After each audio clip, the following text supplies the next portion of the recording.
নমস্কাৰ অসম বুৰঞ্জীৰ অন্য এটা খণ্ডলৈ আপোনালোক সকলোকে স্বাগতম জনাইছো। ইয়াৰ আগৰ খণ্ডটিত আমি ৰজা প্ৰতাপ সিংহ আৰু তেখেতৰ ৰাজত্বকালত হোৱা আহোম মোগল সংঘাতৰ বিষয়ে আলোচনা কৰিছিলো আৰু আজিৰ খণ্ডটিত আমি আলোচনা কৰিম চুৰামফা ৰজাৰ পৰা।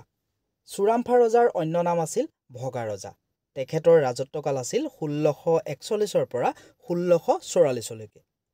এই চুৰামফা আছিল প্ৰতাপ সিংহৰ জ্যেষ্ঠ পুত্ৰ আৰু তেখেতে কি কৰিছিল জানেনে? নিজ ভায়েক চুটিনফাক সম্পত্তিৰ পৰা বঞ্চিত কৰিছিল। তাৰোপৰি তেখেত যথেষ্ট অত্যাচাৰী আছিল আৰু অত্যাচাৰী শাসনৰ বাবে গোপনে বিহ দি হত্যা কৰিছিল। আগৰ দিনত এইটো খুব প্ৰচলিত, গোপনে বিহ দি হত্যা কৰাটো। চুৰামফাকো কি কৰা হৈছিল? অত্যাচাৰী শাসনৰ বাবে গোপনে বিহ খুৱাই হত্যা কৰা হৈছিল। চুটিনফাৰ পিছত চুটামলা ৰজা হৈছিল আৰু তেখেতক ভগনীয়া ৰজা হিচাপেও জনা যায়। তেখেতৰ ৰাজত্বকাল আছিল 1648 পৰা 1663 লৈকে। তেখেতে এটা হিন্দু নাম লৈছিল, সেই হিন্দু নামটো আছিল জয়ধ্বজ সিংহ। আৰু এই চুটামলা কোন আছিল জানেনে? চুটামলা আছিল চুটিনফাৰ জ্যেষ্ঠ পুত্ৰ। তেখেতৰ দিনত কেইটামান উল্লেখযোগ্য নিৰ্মাণ কাৰ্য হৈছিল আৰু সেইকেইটাৰ ভিতৰত উল্লেখযোগ্যসমূহ আছিল চেউনিয়ালি, ভোমোৰাগুৰি আলি আৰু ভটিয়াপাৰ পুখুৰী। এই তিনিওটা নিৰ্মাণ কাৰ্য জয়ধ্বজ সিংহৰ দিনত নিৰ্মাণ কৰা হৈছিল। এতিয়া আমি আহোম বুৰঞ্জীৰ এক উল্লেখযোগ্য ঘটনাৰ বিষয়ে আলোচনা কৰিবলৈ গৈ আছো। সেয়া হৈছে মীৰ জুমলাৰ অসম আক্ৰমণ। প্ৰথম কথাটো হ'ল যে আক্ৰমণ কিয় হ'ল, কাৰণ কি? যেতিয়া আহোম ৰজা আছিল জয়ধ্বজ সিংহ আৰু সিফালে ঔৰংগজেব আৰু শ্বাহজাহানে সিংহাসনৰ বাবে যুদ্ধ কৰি আছে, সেই সময়খিনিতে আমাৰ আহোম ৰজাই বুদ্ধি কৰি যিমানবিলাক অসমৰ ঠাই মোগলে অধিকাৰ কৰি আছিল তাৰ পৰা মোগলক উচ্ছেদ কৰাৰ অভিযান আৰম্ভ কৰিলে। সেই খবৰ পাই গ'ল দিল্লীত আৰু দিল্লীত পাই যোৱাৰ লগে লগে ঔৰংগজেবে কি কৰিলে? মীৰ জুমলাক অসম আক্ৰমণৰ বাবে পঠিয়ালে। বুদ্ধিটো আহোম ৰজাই ঠিকেই কৰিছে। সেইখিনি সময়তে মোগলক অসমৰ পৰা আঁতৰাই পঠিয়াব বিচাৰিছে। এতিয়া মীৰ জুমলাক যে পঠিয়ালে ঔৰংগজেবে, বেলেগক কিয় নপঠিয়ালে? মীৰ জুমলাক ঔৰংগজেবে ভয় কৰে। কিয় জানেনে? ঔৰংগজেবে ভাবি থাকে যে মোক আঁতৰাই মীৰ জুমলাই কেনেবাকে যদি সিংহাসন লৈ লয়, সেইকাৰণে বুদ্ধি কৰি মীৰ জুমলাকে পঠিয়ালে। বুজি পাইছে চাগে? আমি লিখিছোৱেই, ঔৰংগজেবে মীৰ জুমলাক বেংগলৰ সেনাধ্যক্ষ হিচাপে নিয়োগ কৰি গুৱাহাটী উদ্ধাৰৰ বাবে পঠিয়ালে। আৰু সেই মৰ্মে 1662 চনৰ 17 জানুৱাৰীত মীৰ জুমলা আহি অসমৰ যোগী ঘোপা পায়হি। তাৰপিছত কি হ'ল? মীৰ জুমলা অহাৰ বাতৰি পাই জয়ধ্বজ সিংহ প্ৰথমে চৰাইদেউ আৰু পিছত নামৰূপলৈ পলাই যায়। ভগনীয়া, ঠিক আছে, ভয় কৰিলে আৰু ভয় কৰি মীৰ জুমলা অহাৰ বাতৰি পোৱাৰ লগে লগে জয়ধ্বজ সিংহ প্ৰথমতে চৰাইদেউলৈ আৰু তাৰ পিছত নামৰূপলৈ পলাই গুচি গ'ল আৰু ৰাজ্যভাৰ তিনিজন বিষয়াৰ ওপৰত দি গ'ল। 1662 চনত মীৰ জুমলাই আহোম ৰাজধানী গড়গাঁও দখল কৰে। 1662 চনৰ 17 মাৰ্চত। এইটো আপোনালোকৰ বাবে অত্যন্ত গুৰুত্বপূৰ্ণ। কি কৰিলে? গড়গাঁও যিখন ৰাজধানী আছিলে আহোমৰ, সেইখনকে দখল কৰি লৈ ল'লে। পিছত কি কৰিলে? ৰজাই বাদুলী ফুকনক সেনাধ্যক্ষ হিচাপে নিযুক্তি দি মোগল খেদাৰ দায়িত্ব দিয়ে। কাক দায়িত্ব দিলে? বাদুলী ফুকনক দায়িত্ব দিলে। কি কৰিবৰ কাৰণে? মোগলক খেদিবৰ কাৰণে। সেইখিনি সময়তে আহোমৰ কাৰণে অকণমান ভাল সংকেত আহিছিল। কেনেকুৱা ধৰণৰ বানপানী হয় অসমত খুব, আৰু মোগলৰ যিসমূহ সৈনিক সেইসকলে বানপানীত যুদ্ধ কৰিব নাজানে। দিল্লী হ'ল প্লেইন এৰিয়া, তাত যুদ্ধ কৰে তেওঁলোকে। কিন্তু আমাৰ আহোম সৈনিকসকলে সদায় বানপানী দেখি থাকে, বানপানীত যুদ্ধ কৰিব পাৰে। আৰু সেই সুযোগতে ভাবিলে যে ৰজাই কৈ দিলে কি, বাদুলী ফুকনক তুমি সেনাধ্যক্ষ হোৱা আৰু যোৱা এটেক দিয়া। কিন্তু বাদুলী ফুকনে মনে মনে ভাবিছে কি, যে এতিয়াহে বানপানী হৈছে, লাহে লাহেতো বানপানী শুকাব, তেতিয়া আমাৰ অৱস্থা কি হ'ব? মোগলেতো আমাক কচুকটা দিব, ইফালে আকৌ ৰজাৰ কথা নুশুনিলেও আমাক কচুকটা দিব। তাতকে বাদুলী ফুকনে পক্ষই সলাই দিলে, মোগল পক্ষ লৈ ল'লে। মোগলৰ লগত থাকিব, ৰজালেও ভয় নাই, সিফালে মোগলেও ৰক্ষণাবেক্ষণ দিব। লাহেকে বাদুলী ফুকনে মোগলৰ পক্ষত যোগ দিলে। তেতিয়াতো আহোম ৰজা আৰু বিপাঙত পৰিল।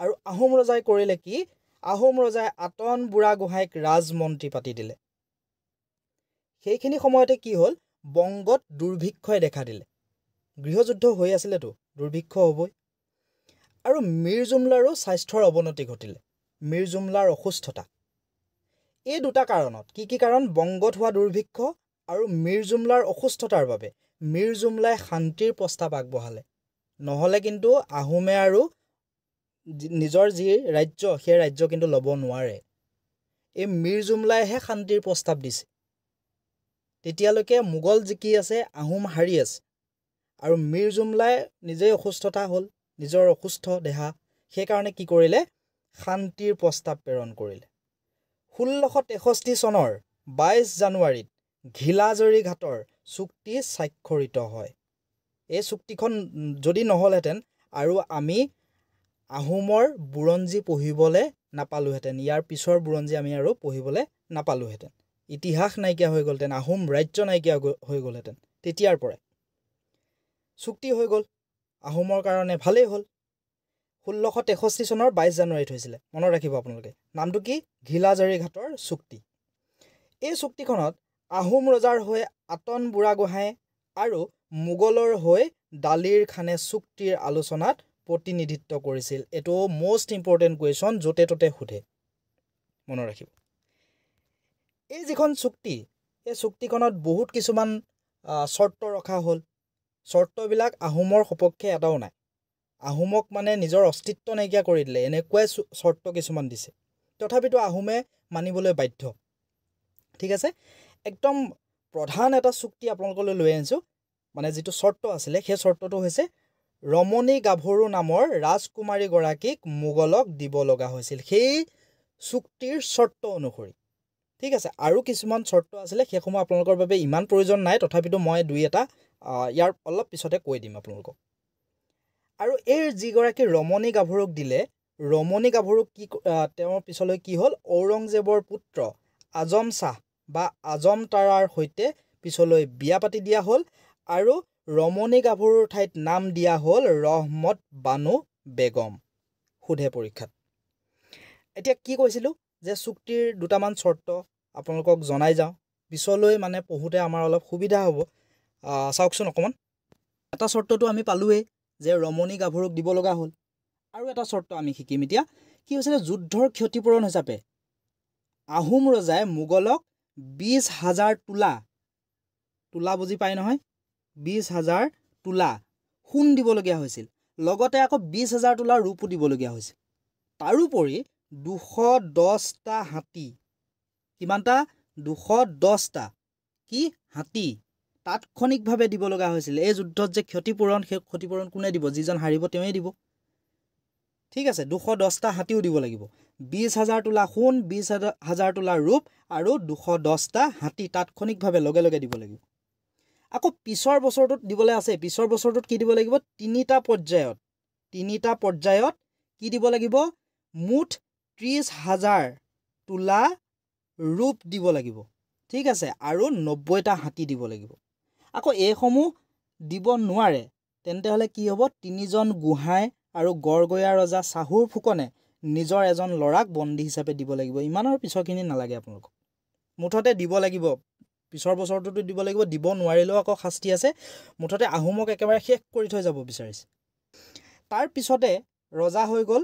চুপুংমুং তেখেতৰ অন্য এটা নাম হৈছে চক্ৰধ্বজ সিংহ তেখেতৰ ৰাজত্বকাল হ'ল 1663 পৰা 1670 চনলৈকে জয়ধ্বজ সিংহৰ পিছত কোন ৰজা হয় চক্ৰধ্বজ সিংহ ঠিক আছে 1665 অসমত প্ৰচণ্ড খৰাং আৰু দুৰ্ভিক্ষ হৈছিল এটো কেতিয়াবা প্ৰশ্নত সোধে এই চক্ৰধ্বজ সিংহৰ ৰাজত্বকালতে গুৱাহাটীৰ নতুন দাৰোগা নামটো হৈছে ফিৰোজ খানে কি কৰিলে ঘিলাঝাৰি ঘাটৰ যে সন্ধি কৰিছিল তাত যে কিছুমান চৰ্ত ৰাখিছিল সেই চৰ্তবিলাক যে আহোম ৰজাই পিছৰ সময়ত যে দিয়া নাই সেই প্ৰতিশ্ৰুতিখিনি পূৰণ কৰিবৰ বাবে অনুৰোধ জনাই আহোম ৰজালৈ পত্ৰ প্ৰেৰণ কৰিলে বহুত ইনচাল্ট কৰি লিখিলে কাপোৰো দি পঠিয়ালে পিন্ধিবৰ কাৰণে অপমান সূচক কাপোৰ ঠিক আছে তাৰপিছত সেই কথাষাৰ ৰজাই ইমান গুৰুতৰভাৱে নললে, কিন্তু মনে মনে খংটো ৰাখি থলে।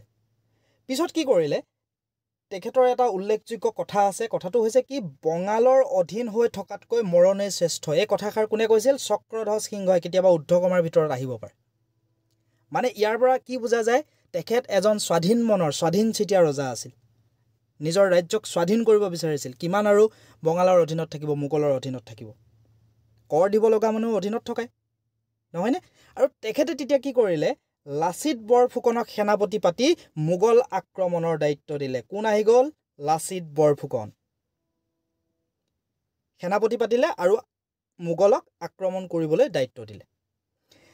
লগে লগে লাচিত বৰফুকন গ'ল আৰু গুৱাহাটীলৈ গৈ যুদ্ধ কৰি ফিৰোজ খানক গুৱাহাটীত বন্দী কৰি দিলে। এতিয়া মোগলৰ এজন দাৰোগাক বন্দী কৰি দিলে গুৱাহাটীত। লগে লগে খবৰ গুচি গ'ল। খবৰ গুচি যোৱাৰ পিছত কি হ'ল, এইবাৰ ঔৰংগজেবে ৰাম সিংহক সেনাপতি নিযুক্ত কৰে। ৰাম সিংহ সেই সময়ত মোগলৰ আটাইতকৈ শক্তিশালী, আটাইতকৈ নিপুণ সেনাপতি আছিল। আৰু ৰাম সিংহক সেনাপতি পাতি পঠিয়াই দিলে এবাৰ গুৱাহাটী ৰক্ষাৰ বাবে। ঠিক আছে। তাৰপিছত হ'ল কি, মোগলে জানিছিল যে আহোমক গৰিলা যুদ্ধত হৰুৱাব নোৱাৰি, আৰু সেইকাৰণে ৰাম সিংহই চক্ৰধ্বজ সিংহক বাৰে বাৰে আলাবৈৰ পথাৰত যুঁজ দিবলৈ মাতিলে। বাৰে বাৰে মাতি আছে। আহোমৰ সৈনিকে, আহোমৰ সেনাপতিয়ে, আহোমৰ মন্ত্ৰীয়ে ৰজাক কৈ আছে এনেকৈ যাব নালাগে, আমি বিপদত পৰিম। কিন্তু ৰজাই একেবাৰে শেষত কাৰো কথা নুশুনিলে, স্বাভিমানত লাগিলে আৰু কৰিলে কি, আলাবৈ পথাৰত যুঁজ দিবলৈ সৈনিকক আদেশ দিলে, সেনাপতিক আদেশ দিলে, যা আলাবৈ পথাৰত যুঁজ দি থৈ আহ। মোগলে আমাক চেলেঞ্জ কৰিছে, চেলেঞ্জ উফৰাই দে। এই আলাবৈ ক'ত আছিলে? আলাবৈ আছিলে আমিনগাঁও আৰু হাজোৰ মাজৰ দলিবাৰীৰ ওচৰত আলাবৈ নামৰ এটা পাহাৰ আছে, আৰু তাৰ ওচৰৰ যিখন পথাৰ, সেই পথাৰখনক আলাবৈ বুলি কয়। কি কৰিলে ৰজাই? আলাবৈ পথাৰত যুঁজ দিবলৈ পঠিয়াই দিলে, কাৰো কথা নাই শুনা। তাৰ ফলত হ'ল কি, 1669 চনৰ আলাবৈ যুদ্ধত 10,000 আহোম সৈন্য শ্বহীদ হ'ল। এটা সাংঘাতিক কলা দিন। আৰু কিমানত? 1669 চনত। কি যুদ্ধ? আলাবৈ যুদ্ধ। কিমান সৈনিক মৰিলে? 10,000 আহোম সৈনিক। আৰু 1670 চনত চক্ৰধ্বজ সিংহৰ মৃত্যু হয়। আশা কৰোঁ আপোনালোকে ভিডিঅ'টো চাই ভাল পালে। যদি ভাল পালে লাইক কৰিব, কমেণ্ট কৰিব, বন্ধুবৰ্গৰ লগত শ্বেয়াৰ কৰি দিব, লগতে চেনেলটো ছাবস্ক্ৰাইব কৰি দিব। আগৰ খণ্ডকেইটা চাবৰ বাবে দেখি থকা এই লিংকটোত ক্লিক কৰে যেন। ধন্যবাদ।